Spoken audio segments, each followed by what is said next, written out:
Welcome into a special Inside Carolina podcast. I'm Tommy Ashley. That is Joey Powell. We are, of course, sponsored by Johnny T-Shirt, and we have another national champion on these podcasts. Joey, we've been locking up the good folks lately. Coach Damon Nahas joins us. Coach, how you doing this morning? Doing great. Thanks for having me, guys. Absolutely. Wanted to get the opportunity to talk to you, and I wanted to work backwards, if you will permit me.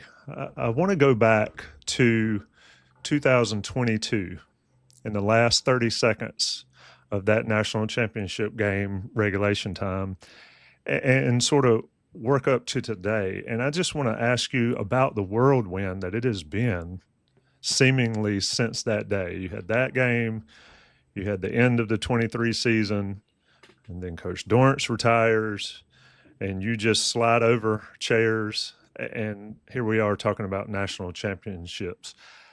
How has that process been for you, and how have you processed all of that over these last 3 years? Yeah, I mean, it's always great starting back to the 2022 disaster. No, um, Hanson wore me out for asking that question too, and I yeah, apologize. no. Look, and that was a special year. 22 was a really special year. That was, that group. Even last year's championship, I attribute a lot of that experience in 22 that actually helped us, even though it was 2 years before that, propelled us to a championship last year. And those players were significant in our run last year for different reasons, whether they were a part of it or they helped us in that journey. Now, obviously, I remember the last 16 seconds of that game. And yeah, look, the game is really, it's an unfair game, and it kind of strikes all different emotions. But our road to that game, that championship game, and UCLA in the UCLA final, is we had to go to we had a great year. We thought we were a higher seed than we were, but we had to travel to Notre Dame to kind of at their home field against an extraordinary Notre Dame team and this resilient team that got better and better. Led by Tori Hansen and the players of her journey to get us to that championship game. And yeah, do I think that that was a devastating moment? Yeah, I think for so many reasons, but that team did everything they possibly could. And, to get as close to that championship and feel it and feel that pain of it kind of slipping out of your, being taken away from you. That was hard, obviously. But, not to be cliche, but those moments really strengthen you. You don't really feel it in the moment, right? You're just trying to console and, feel for the players, and how do you explain those moments, right? And sometimes less said is better. But yeah, and then you kind of fast forward into 23, and it was another really, incredible year. I mean, even in 22, we didn't have, a number of our players. Sam was hurt. Macy was really, out for that year as well. We had some significant players. So people, if you think about it, people had to step up and play different roles for us to get to that situation. And that obviously springboarded us to last year. And that was another example of that. But in 23, another, great year. And we, didn't get the seed we wanted. And then you had to travel out west to BYU. And, so many different things transpired behind the scenes that people don't know about leading into the BYU, different challenges that we were facing. What not everybody realizes, that was a time in that between the year before and last year was the window of some players transferring and things like that. All that stuff is facilitated before the season even ends. So there was a lot of things behind the scenes that were going on while you're in BYU that otherwise makes no sense for any type of team to limit their distractions, if you want to say. But the girls were amazing, an amazing crowd in BYU, and then couldn't have started off any better. And then well documented, and we found ourselves in kind of a whirlwind in the second half, and again another devastating moment. And then fast forward from there, how do you recover from that? We lost, I know Anson said it before, but we lost 11 players to the pros, whether graduating out or underclassmen going pro. And then you had another handful of girls that went into the transfer portal. And going into that spring, we really were, we had very few players. We were playing 8v8 in the spring. We were, if people just really knew the depth of what we were going through in that moment. And then we lost, what people don't really talk enough about is we lost 3 of our players from our recruiting class for last year's recruiting class that signed early pro contracts before they came to college. And,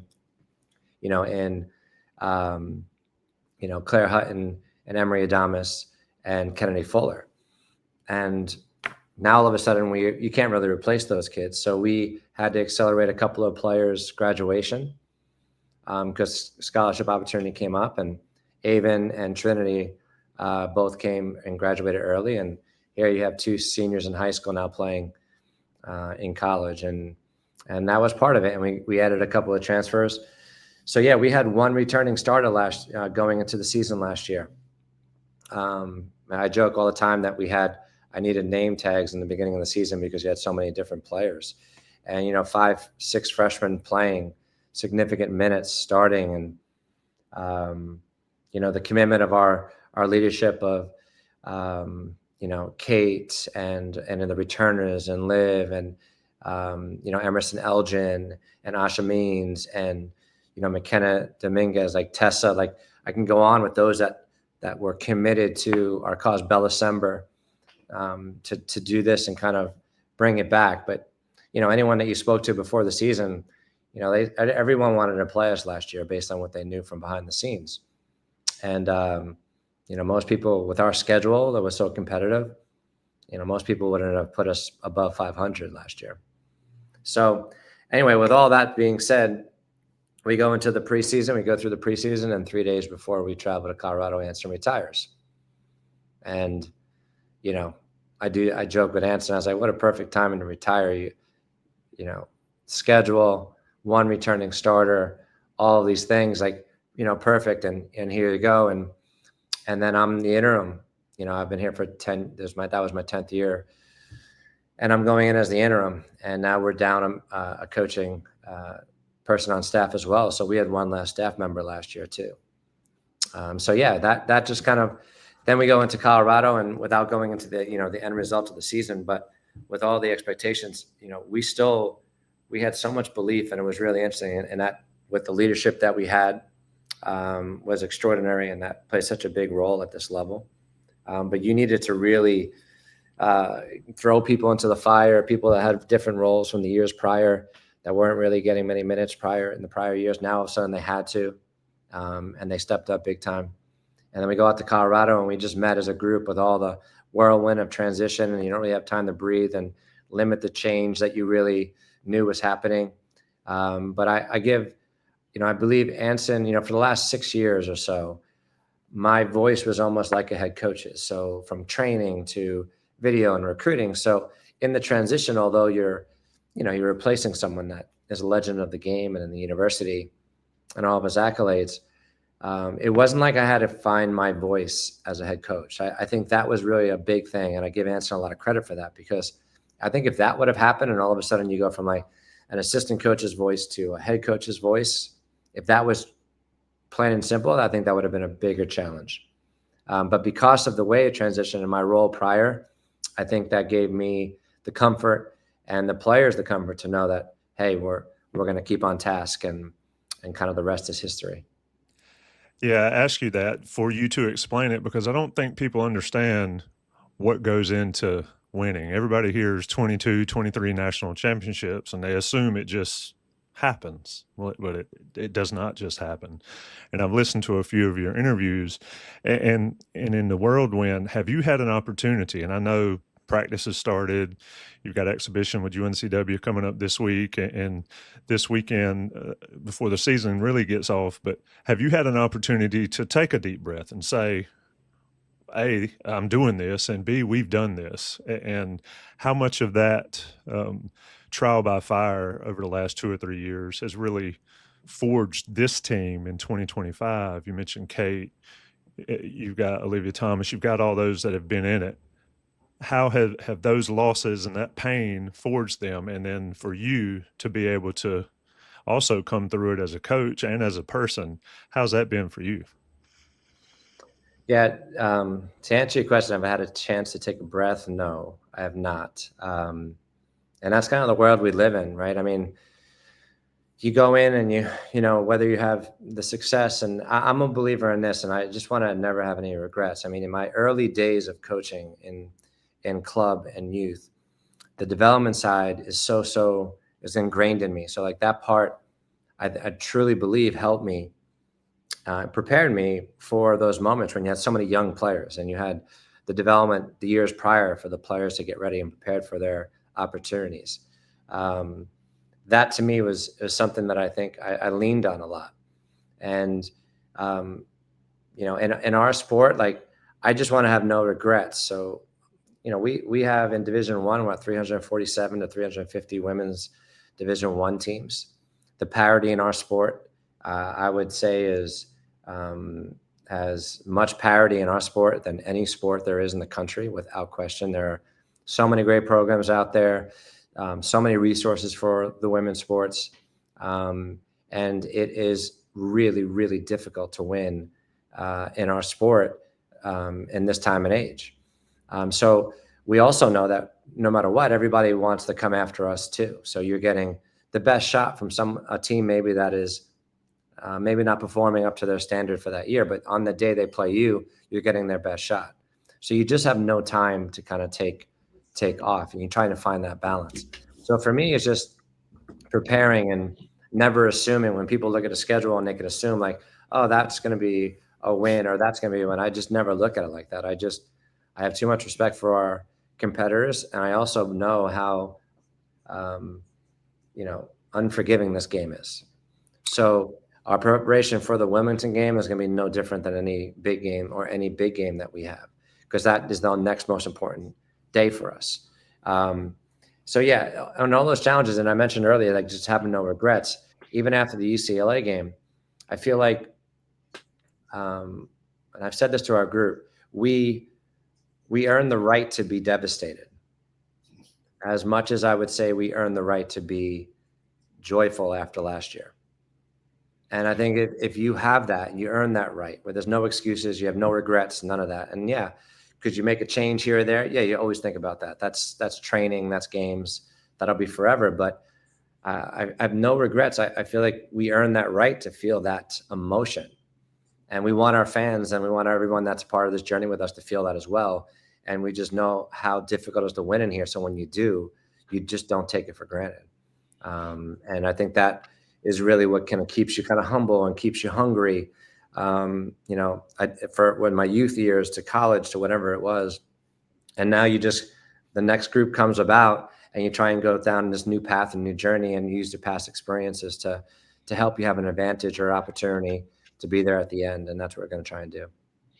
We're talking with UNC women's soccer head coach and national champion, Damon Nahas. I mean, the guy who comes in his first year as an interim and wins the national title. I don't really know how he couldn't have gotten the job, whether he won the title or not. But then you go and get a trophy. I don't know how they could have gone in any other direction. But Damon, you inherited a dynasty, but with NIL and the portal era being what it is, it's a little different now. So when you think about the Carolina brand in women's soccer, how much of it are you trying to preserve what you were a part in building before you got in the big chair? And how much of it are you actively reinventing just because things are so different? Yeah, I think we're all going through different challenges. I mean, I think for me, we talk about it as a staff too, is like, if you get caught chasing all those things and kind of always like, I think before NIL, before a transfer portal, I still think you should have those things in line about what's your next vision, who you're going to be next, and all those. I mean, NIL and all that makes you kind of, I wouldn't say rethink things, but prepare for things down the road, right? How do you sustain excellence? I mean, that's the key thing. Everyone is like chasing things and, what are they doing? We're trying to keep ourselves streamlined to what we do. And how do you kind of allow yourself to do some different things, ideas, whether on the field, whether off the field, your relationships, how the players now and their wants, the pro game is so prevalent right now. And, players have been so successful from our program in the last 3 years in the highest stage, whether pros or national team. And I'm really proud of that. So we have open discussions about who we want to be and, make sure that we don't allow ourselves to be distracted on what our main focus is by each individual and how we can kind of help them through mistakes, through challenges. We want this to be an environment that, when the players are struggling, I talk openly about this, when players are struggling, we want this to be the best place in the country to be, because they're all going to go through all different types of challenges. You throw recruiting and you talked about, do you get a breath? You don't. Recruiting doesn't ever stop, right? And for me, we just want to be able to treat our players with the respect, without hesitating, also to coach them, like, push them to their limits, right? Put them in situations where you're not afraid to coach them. I think that's something that's always a fine line sometimes, that people are so worried about how someone will react to, these girls' ambitions to be their best.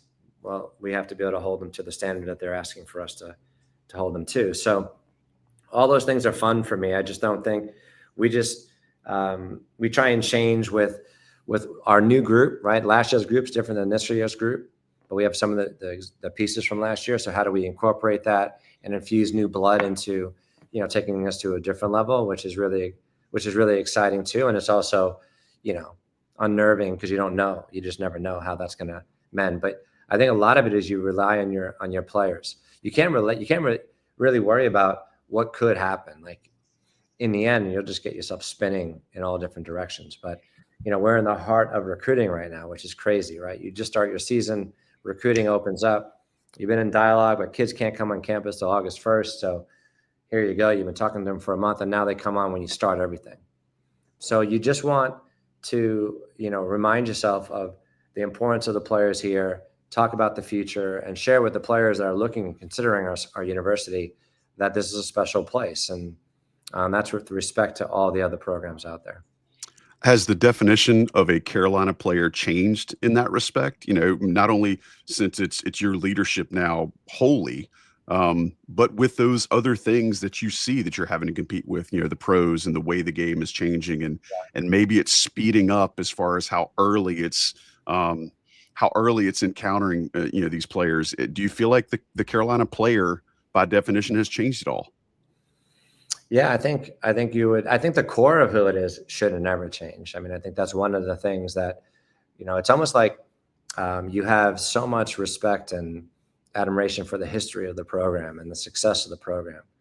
And then you're looking at the new time. Here's a new age, right? Here's your new history that you're trying to craft off, while using the old history to kind of remind you of, the what made them so great, and what was that? How do you continue to keep that core of what you're doing, whether it's our core values, keeping that and restructuring that to make sure it's coming to this time and age. Whatever Anson has infused as far as culturally within the group, that will continue to transcend all for the next 30, 40 years. You just don't change those. You just try and add to those pieces.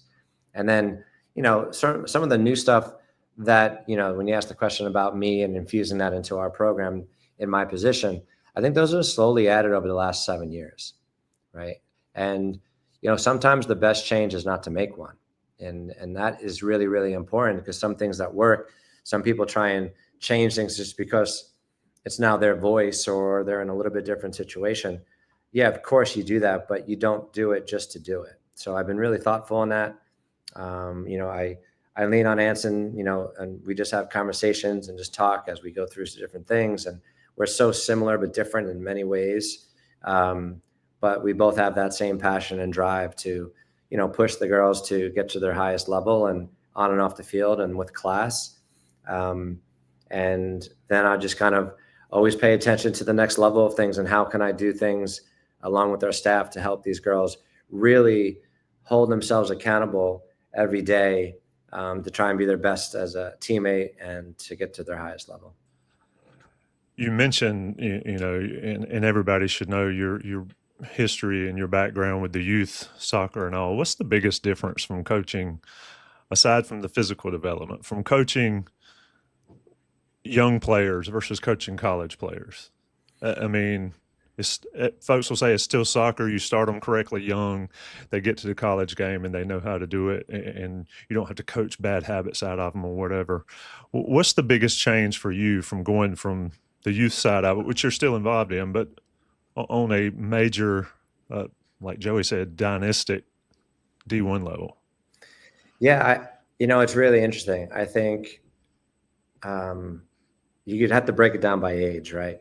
Whether you're working with an 8-year-old to a 10-year-old to a 10-year-old to a 12-year-old, 12-year-old to a 14-year-old, on up. That's my journey. I've been in, shoot, to this day, I still work with 10 to 11 and 12-year-olds, right? It's like where I originated. It's like my open canvas of trying things. I think I don't want to ever forget that. And I'll always go back and work with those ages. But I think when you try and draw the comparison, I think it's difficult because when I was coaching in club, like our goals and our aspirations were at the highest level based on where we were at. Right. And you're trying to sustain that excellence, you're trying to put yourself on that stage. The number one thing is how do you get your girls on the highest stage where the greatest, if you want to say, pressures are there or the biggest prize is there. All you want to be there is in the end to see how the girls handle that. Like put them on that stage to see how they perform. You learn from that. You gain, because now, like for instance, here, when the girls go pro one day, the pro team can take into account to say, this is a champion we're bringing on our team. And you want people to have that success, that they knew how to figure out in a long journey to how to get there in the end and overcome, which is really, really hard to do. Not everybody can say that. But in the youth level, a 10 and 12-year-old, like whatever that highest peak potential of what they're trying to get to is like, can you get there? The difference is the 10 and 12-year-old don't really have an opinion. They just do. And they work. Even the 12 to 14, once they get above that 14 age, they got their opinions, right? So you have to now manage that. And how do the players that earn that right to have that voice? And I think that's important to have. You got parents that play different roles in youth. And, now parents are involved at every level. Don't misunderstand that. But they're all trying to make sure that their daughters are in a platform to be, showcased and opportunities, and that's just the nature of it. And the youth level, it's a little bit different. But to be honest with you, I have respect. Like if there's a rec coach out there and they're playing and they're competing and they reach their highest peak for their level, like I think there's a lot to be said about that. Like I don't ever disrespect any level because everyone's trying to achieve something in that year. And if you can attain that, without running from making any excuses, I think it gives you a chance to be successful, as long as you're not chasing what somebody else is doing. And that's the thing here. Like, it's like, let's be who we are. Let's create that. Let's try and create a standard that we believe is the highest standard, that we're going to be that platform for any player that has the opportunity to come here and chooses us, that they're going to be prepared for the next level.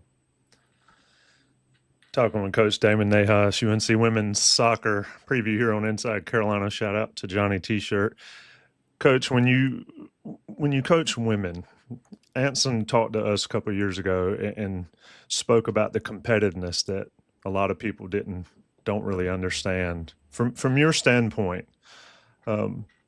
differences, and I know that this day and age, North Carolina women's soccer is what it is, but can you speak to the competitiveness of your practices? And he talked about the competitive cauldron and all that kind of stuff, and just how much you push these young women to excel, and how it's different maybe from the men's side, or if it is. Yeah, I mean, there's always difference in the men and the women. I mean, even go back to youth. At the young ages and boys and girls, I used to coach boys and I used to coach girls. And if I had two teams, a boys and a girls team, I would always train the boys team first. Always. The girls would always follow. Boys would try things with arrogance and without any hesitation or fear. And the girls were capable of doing it, but you had to force them to be, comfortable with being uncomfortable, to try things without the fear of making a mistake. And that was always a challenge. And once you get those players to do that, the girls were extraordinary, and their growth was significant. They're so coachable. Here, the college, and we have a balance of that too. We'll still keep that in play. And I think there's different ways of modifying it to bring it to this time and age too. Even in speaking with some of our greatest competitors, sitting down with them and talking to them about how the cauldron and how to best use it. Because look, if I'm going to ask how our team is feeling today physically, I ask our most fit players, right? If I, and the group came in tremendous shape, all of them, but if someone that doesn't like doing the extra work or the fitness, they're not the ones I'm consulting with when it comes down to how the group is feeling, because you want to get a pulse on that. But yeah, the women here, when they come here, if I have to drive home the competitiveness every day, then I might have recruited poorly, right? So what we do is like moving from one exercise to the next exercise, whatever it might be, and understanding the competitiveness is one thing innately. I want to win, or do I want to lose? Like, that's simple. Like, who wants to be that, and who impacts winning better than somebody else consistently? Whether that's defensive, whether that's in the attack. But one thing that I'm such a stickler for is the winning on the little details: body shape, the weight of your pass, which foot you play to. All those details are really what separates, because, I want them to put me in a position to have to make really difficult decisions as who starts, who doesn't start, who is a reserve, who's not, who plays, like all those things. I ask them all the time, I want you to make my job so difficult. And there are cases out there where they do. And then you have to sit down with the player and give them your reasoning for why you're going about it, just communication wise. And then in some cases where some people make it really easy, they may either make it easy to say this player is starting, or easy to say this player is not playing. It's really, really up to them, as long as they feel like part of it, that identity. But here, like, there's a consequence to everything. So the more that you work and you earn that respect from your teammates first, then everyone can accept everyone's mistakes, because the game is filled with mistakes. So there's consequence to it. So if you make those mistakes, but everyone sees you just competing every day, you live with those mistakes, right? Because a bad pass, what people want to do and compete in games, in an exercise, no different than we did today, a bad pass is probably, now we're having the transition defensively and have to sprint 60 yards. So that you have to get over it within a half a second to move on. So like, all of those things for me here, we talk about it, but if I have to speak, I can just watch with my eyes and be like, man, I was just talking to the staff just a minute ago about it. Like, man, the girls have been so locked in and competitive. Now, what that translates to in the next week or two, time will tell. But every single day they are going after it, and it's going to pay off for them, each and every day, which is going to make us better. Coach, this is a bit of a loaded question. As a father of a 14-year-old soccer player, I have asked this to a lot of coaches that coach women's soccer. So I'd ask you, knowing how society treats women who have an aggressive side or who have a mean streak in them, how do you teach that when they're that age, so that they have the ability to be aggressive on the field, and then can either turn it off with their personality when they're not on the field, or can manage it when they're in social situations? Because society doesn't normally act positively towards women that have that specific skill set. Yeah, I mean, it's a fair question. I think that's probably the biggest challenge in youth development for coaches, is to make sure you protect those players, right? And who are you protecting them from? They're protecting them from their teammates, other parents, to make sure it's, obviously it's controlled aggression. Like, how does that aggression serve them to be better, right? If the aggression is reckless aggression and it's not even helping their own development, then you have to figure out how to taper that down. But, being unapologetic about wanting to be great, even if your coach is not even holding to that standard, because not everybody wants to, like, people can speak about it, but if you show up, if at a youth level, if you show up every single day to be great without being asked to be great, it's exhausting for everyone else.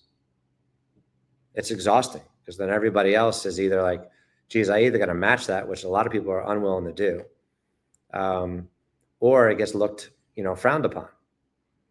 And I think there's less and less of that now. I mean, I think the growth of women's sports, regardless in basketball or, soccer, whatever you want to call it, like, you just watch it. I'm a big fan of sport.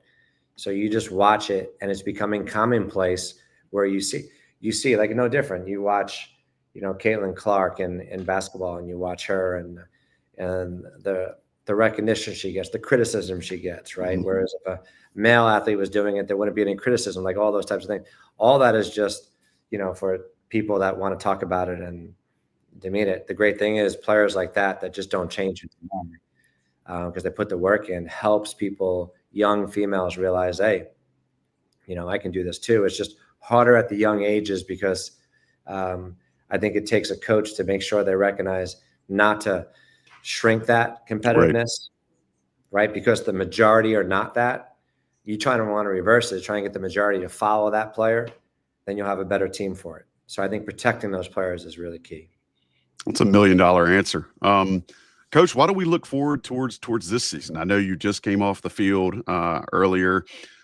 It's pretty nice to go into the year, ranked preseason #1. I know you guys probably don't care much about that, but it's also nice to have the National Player of the Year returning on your roster, is it not? Kate Faasse is back. Tell me what it's like getting this team ready after, how do you reset them after reaching the mountaintop and kind of telling them, okay, all these accolades were last year. How do you go about that?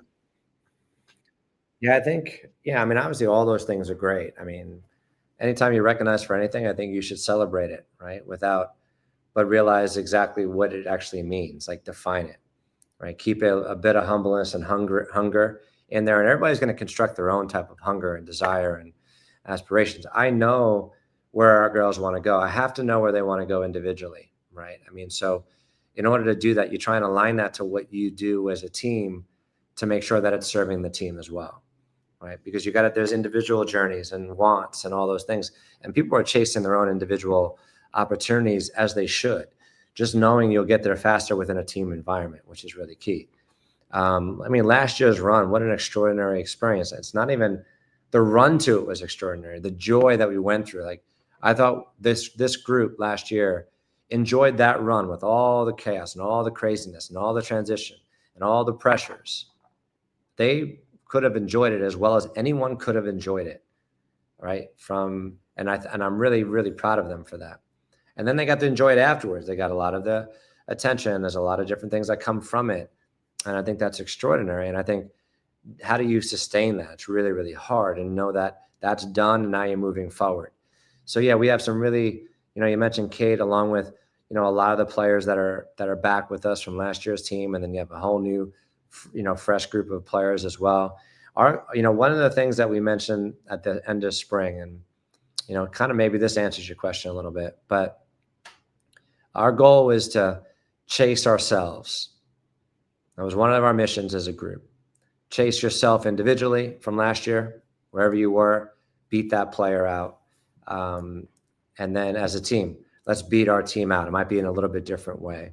So we're really chasing ourselves, because if you chase yourself from what happened last year and you go beyond that, then we give ourselves a really good chance every single day to maybe have that chance at the end of the season, right? So that's not chasing a national championship. It's chasing ourselves. And if that, the end result is us being there in the end, wonderful. But we're not gonna miss out on the one step, the training session tomorrow, to our preparation for Wilmington, that will hopefully springboard us to be better every single day while we're evaluating everybody, trying to put the puzzle together. It's a new puzzle, completely new puzzle. And that's the fun part. So we just don't make any excuses. We come to work every day. Let's have a good time as well. But why not give everything we have to see what we can be? And at the end, whatever the end result is, as I mentioned earlier, we will earn the right to feel however the heck that is at the end. And wherever everyone's next journey is, whether they're graduating, whatever, it'll serve them that much better on their next phase. Talking about Kate, she was pretty good her first couple of years. Last year, she kind of exploded. What unlocked that? Part coaching, part her, and then also who's the next Kate on your roster? You've got a ton of new people. You mentioned transfers and freshmen coming in, and you've got a relatively experienced team at the top, but a lot of fresh faces. How did Kate push forward to go from where she was to what she is, and who's next? Yeah, I mean, well, Kate's journey is pretty remarkable. I think the thing with Kate is she's never not come to work every day to work hard. Even her freshman year and her sophomore year, she would be the first to tell you like different things that she had to learn through it, the difficulties transitioning from where she was to where she came in as a freshman, and the challenges. But the one thing that, man, I have so much admiration and appreciation for her is I just know who's showing up every single day. Whether her personality, her energy, her effort just is never, like you know who it is. Like if she came without working and didn't have that energy and that attitude, I would not be upset. I would just wonder if she's okay. Right? Like ultimately, because she brings it every day. And then last year, the one thing about Kate is like, if you give her the trust and she knows you believe in her, and she's fearless. Like she's not worried about making a mistake. I think that's what springboarded her last year. I think that's what she just did everything that she always did, except now she was put in a little bit different situation. And she just, I guess, was given a little bit of the freedoms, whether a circumstance or opportunity, relationship. We had that conversation the spring before. This was even before I became the interim. And just talking about what the next year looks like. And we just kind of had this kind of like conversation of trust, and that goes both ways. Trust goes both ways. And she earned that from me, and hopefully vice versa. And then ultimately you got to go out there and perform. And when the game was called up, her name was called on, and she needed to make a play on whatever side of the ball, she did. And that hope that inspired those around her. And there's a number of players that helped her do that, and she'd be the first to say that as well. But she has this confidence about her that, last year she made the plays when they needed to. None of that was a surprise to me. How fast it all happened, yeah, you just never know. But she earned every bit of that last year. As far as this year, I mean, all of our returners, I mean, we have, obviously Tessa and our captains, her and, Liv and Tessa were significant pieces from last year. We lost Darlene and Trinity and Evelyn, to go pro early, which was significant players for us as well. So now there's other pieces that now have to fall into place. We're always going to be playing freshmen because just the way the world is right now, and I'm okay with that. But then you got Linda and Gattino, Avon, Ashley. I mean, you look at these players that are, all played significant roles in different respects. Caitlin played, minutes last year that were important, not as many, but, we're hoping that she'll be ready to go this year as well. Shayla's a transfer that came from Rutgers, who's a super talent. And just watching her, she's got some special qualities that we're excited about. So I don't know about the pinpoint one player, because honestly, to go from where Kate was to last year, I mean, how do you even predict anybody to do that? But I know that we'll have players, new players, some players that are returning from last year that will have the opportunity to do that. And our freshman class is a really talented one. And I have no doubt that one of those is going to, if not more, are going to, put on a show for you guys to be entertained and hopefully be in a situation that Kate was in. Well, I know we kept you a lot longer. I've got one more for me. How hard is it when you, in the transfer world, and we talked about that a little bit early in the show, how hard is it to get the new people ingrained in the Carolina culture? It seems like it could be really easy, but human nature, you're coming from one place to another. And let's be honest, Carolina's different on a whole wide range of things, but on the soccer field especially. How difficult is that transition for these transfers in? Because a lot of people expect transfers to come in and just be, great from day one or whatever. How does that work for you and your staff? Yeah, I think it's a tough one. I think it's easier said than done. I mean, hopefully when you're bringing in a transfer that they're educated enough to know what it is. But it's really hard, no different than a freshman coming in. And what happens is, I think, getting them in here early enough to where they can kind of see it, not just before this, when the season starts. So like in the summer and things, that helps with their transition so they can see it. I think the big thing is they're realizing like, man, we got to have this mentality every day. That is the biggest thing, is how do you sustain that? And as I mentioned, the little details, not just about winning and losing, but like in a passing exercise or in a sprint or whatever it is, like what level are you going to hold yourself accountable to, and who is self-aware and who is honest with themselves? I mean, that's the biggest thing is like, if you have a horrible day, it's really okay to have a horrible day, but don't lie about that you had a great day. Like you just like people, I think here they're realizing is like, we've moved on, session's over. It's time to move on to the next thing. So I think the players do a really great job in setting the tone to have wanting each of their players, new or old, to have success. If someone's not meeting the standard, it's like their job is to make sure that they bring them to it. And I think that's something that we really take pride in, is like wanting each other to succeed, to put us in a position to really make it difficult, as I mentioned earlier. But there is a transition, but some make the transition like that. Some, it takes longer. You just hope that they catch up to it quicker. And the best way to do it is just open your eyes and observe some of these players that are able to do it on a daily basis. How you take care of your body, the nutrition, the rest, the recovery, all of that. I mean, it's more than just the hour and a half to 2 hours that we're with them a day. It's really all the stuff in between that I think that they learn, that they have all the resources to be successful. Wrapping up with national champion UNC women's soccer coach Damon Nahas. Coach, I could go 1,000 different directions here, and I haven't even gotten into the tactical stuff with you yet. But respect of your time, I want to ask you to give me the best story that you've had in your 10 plus years at Carolina about a player coming to campus and then developing into much more than she thought she could be, and maybe even you and the coaching staff thought she could be. Gosh, thankfully, there's a lot of those stories, right? I think, you can look at that at different levels. Like someone that was basically really unassuming, like came in just say as a walk-on, and the first person I think of like as a walk-on was, Libby Moore. I know Anson mentions Libby at times, and Libby from Wilmington came and walk-on, and the thought of that she would even play a significant minute in her time was far from our thoughts. And she did. She worked herself to, being in that 2022 game and playing 90 minutes in that 2022 game. I mean, an extraordinary story of someone that kind, ambitious, quiet, went about her business and took minutes from people that otherwise you thought would be playing in those minutes.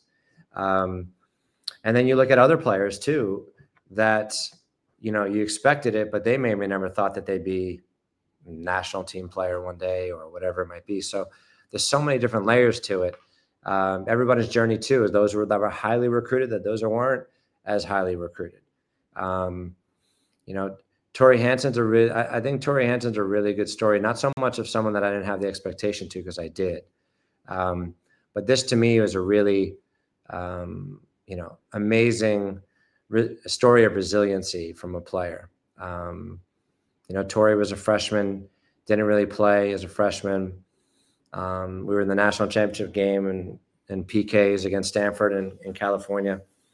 And she didn't play a minute in the game, but the PKs kept going on, and she stepped up because she was one of our better PK shooters in the process, but it's a difficult spot to put someone in that hadn't played. She stepped up wanting to do it, unfortunately doesn't make the shot. And then they end up scoring the next one and they win it. And that was a huge challenge for Tori, to overcome that, because then it became a reel of like constant reminder of Stanford winning it and all that type of stuff. Well, you fast forward that, and she had challenges in the sophomore. You fast forward it to the spring of her junior year. That's one of my favorite stories. The spring of her junior year, we're playing in a friendly game, a spring game at Duke. So we had some players that had graduated out. Tori at the time was playing as a center back, but I coached her in youth, and she was a center back as a youth player. But we were playing her in the midfield a little bit. So in the spring, we decided to put her in the back. And here we are, we're playing in the spring game, and I'll never forget it. And we're up 2-0, I think, in the spring game at Duke. And there's a PK taken. Drawn. And here comes literally running up Tori Hansen goes to get to the ball. I'll never forget it. Now, mind you, 2 years prior, it was a national championship game. But I can honestly tell you, and it was a side field. It wasn't their main stadium field. And it was a good crowd for it at the time. And I remember silence. It was silence. Like the nerves, like I had greater nerves in that moment than if we were in the national championship game. This is the truth. Really, because I knew the story.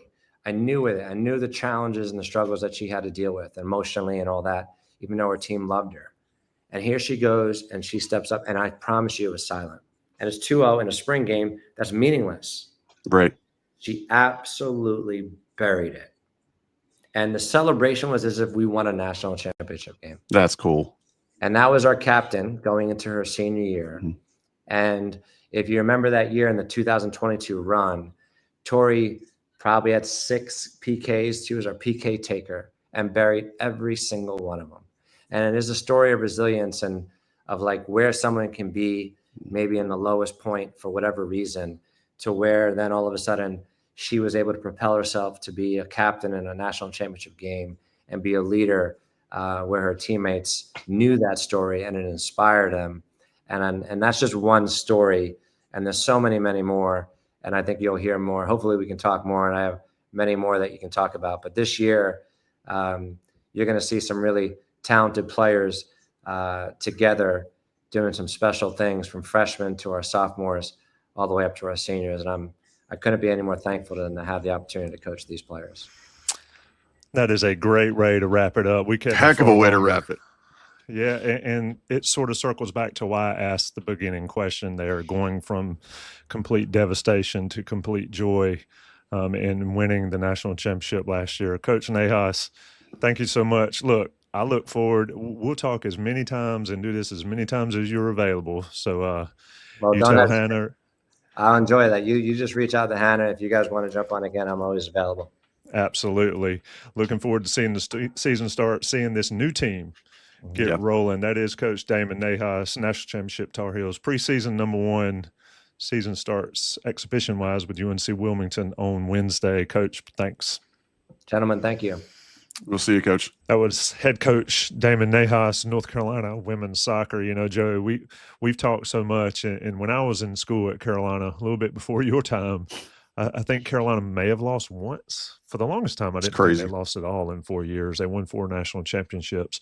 But everybody sort of equates that with Ants and Dorrance. And I think what we saw today, talking with Damon, is there's a lot more to it. And, of course, Coach Dorrance is the architect, but Damon Nahas has been a huge part of this program since he's been there for 10 years.